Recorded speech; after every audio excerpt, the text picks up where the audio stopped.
wabarakatuh. Nama saya Nindita Nursehat, saya kelas Milea 2. Saya sekolah di SMA DHARMA KARYA.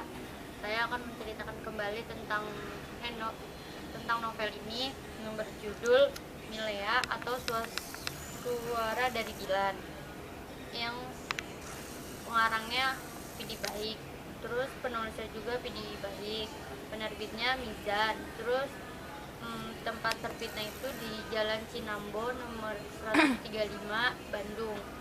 Terus tahun terbitnya itu tahun 2016. Tokohnya itu ada Milea, Dilan, Bang Paris, Wati, ibunya Dilan, ibunya Milea, ayahnya Dilan, ayahnya Milea.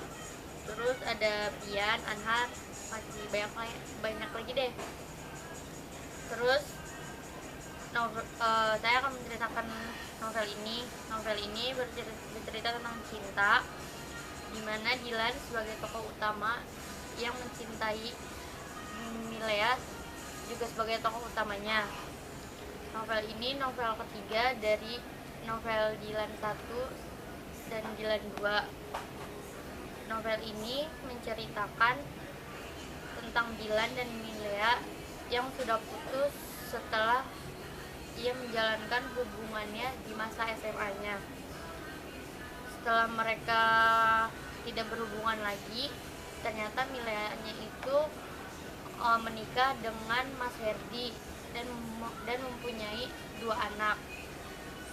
Sedangkan Dilan itu sudah mempunyai pacar juga yang bernama Ancika Mehrunisa Rabuk. Pokoknya kurang lebihnya ceritanya kayak gitu deh. Terus amanat saya